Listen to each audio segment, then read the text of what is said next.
Hey, what's up, everybody? This is Charles the Manson, and welcome you guys to another episode of the DREAMERSPRO show.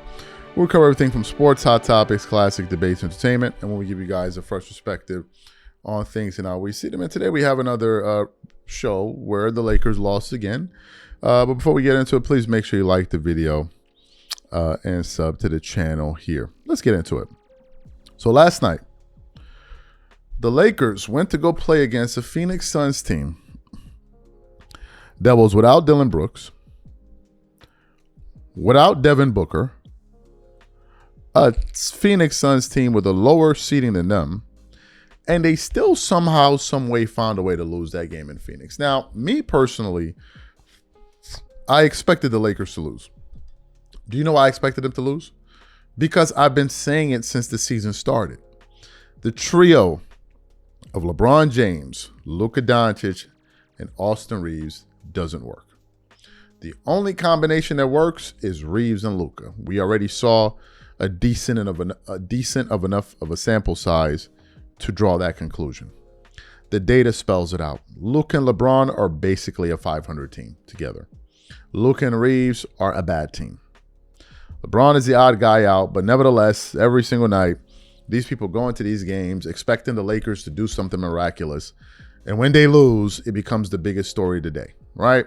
When if you had spent a little bit of time actually looking at this team, you would realize these three guys together are not going to work at all.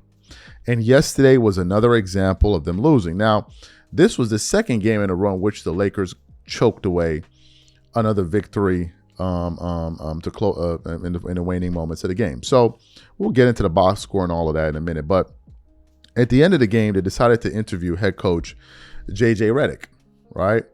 And JJ, as you know, this guy views himself as Aristotle or Socrates or something. He makes basketball seem as if we're talking about some like cryptic, some kind of like cryptic language that no one else can understand except these guys. So the reporter proceeds to ask JJ Redick, "Hey, why did you guys lose?" And JJ essentially tried to turn into Socrates to explain to the viewing public why the Lakers choked away another game, making this their third loss in a row. But before we even get into what Socrates had to say, today's video is brought to you by our sponsor, PrizePicks. PrizePicks is a daily fantasy app where you pick more or less on player stat projections. And if you get your pick right, you could cash in. Right now, they're giving you $50 in lineups when you sign up and play your first $5. For example, this week I'm picking Victor Wembanyama for 35 points, and I'm also picking Stephen Curry to hit 4 threes. It's always very exciting and gets me all more amped watching the game. Make sure to check if PrizePicks is available in your state today. It probably is. They are available in 50 states. They also just dropped early payouts, so if your player gets off to a hot start, you can cash out before the game even finishes. Pick from all your favorite sports, anything from basketball, baseball, hockey, UFC, soccer, college basketball, tennis, golf, esports, and more. And with the new social feeds feature, you can share PrizePicks with your friends and copy lineups from winners with a single click. Copy lineups you like or use them as inspiration for your own picks. Download the PrizePicks apps today and use code CLNS to get $50 in lineups after you play your first $5 lineup. That's code CLNS to get $50 in lineups after you play your first $5 lineup. PrizePicks is good to be right. All right, so for those of you who want to listen to Socrates explain to you what happened last night and get into the spirit and the mind and the soul of the Lakers, take a listen to JJ Redick here, and I'm going to come back and continue on the show. JJ, I want to ask you about like some of like the bad luck moments and the trickle effects from that that seem to kind of hurt you guys, whether it's like emotionally or spirit-wise. Like Jalen Green, you guys played 23 seconds of good possession of defense. Possession in a 3-point game in the second quarter. Jalen Green hits a bomb, and then Vando. Yeah, so they had 2 6-point possessions in the game. Yeah. You know, there was another where you guys are up 12. Luka, that 3 you mentioned, Luka takes a quick shot. They come back down. They score. You guys are on the wrong end of a block charge. 10-0 run. What needs to happen to better handle that type of in-game adversity? Who's that on? And how does that, have you sensed that throughout the course of the year, like those kind of like back-breaking type moments? Yeah. I mean, I think we've certainly had our I would say this. We talk about this as a staff. Like, our losses are louder than other teams because we're the Lakers, and because of the way we lose. You get this deep in the season, and again tonight was a one possession clutch game, which now we've lost a few of those, but we've been great for the most part in the clutch all year. Our losses are louder. I would say. So we had some adversity tonight. Did we not respond? I think after, yeah, definitely. I mean, I think you're not going to avoid adversity for sure. But I mean, I think maybe it's quicker. Maybe it's a next play mentality, more of that. I just kind of it's not just a full on tonight issue. I thought our guys were great with that tonight. I mean, there's basketball is a game of mistakes, and we made mistakes just like I make mistakes. I don't think Jordan Ott coached a perfect game. I don't think their players.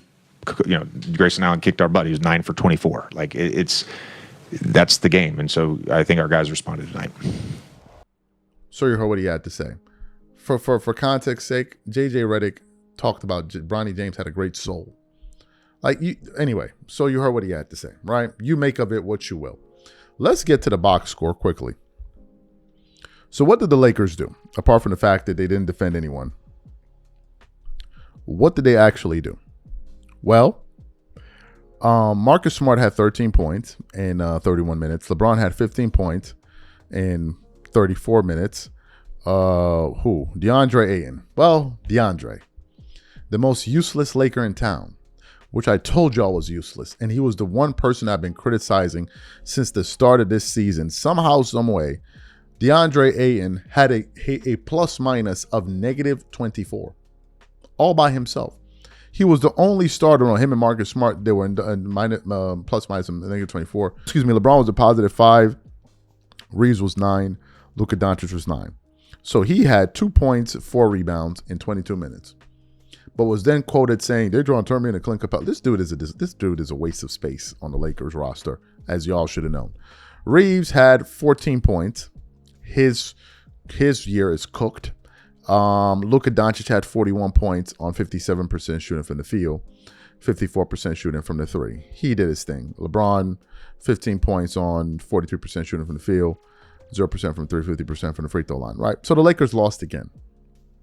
And if you look at their record right now in the Western Conference, they're now the 6th seed. The Lakers are a 6th seed team. It's over. I told y'all it was over. I said this already. It's over. So these people out here, oh man, the Lakers, if you look at the pick and roll, and Luka Doncic can do that, and LeBron can do this, and Reed can do that, and blah, blah, blah, blah, blah, blah, blah.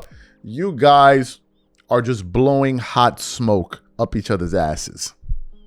You're not a serious set of people. The Lakers' biggest issue is glaring. Nobody on TV wants to talk about it. What's their number one issue? The fact that JJ hasn't found a way to bench LeBron at this point. He hasn't been able to do it. And since you're not going to bench LeBron, you're not going to bench Reeves. Deal with the results.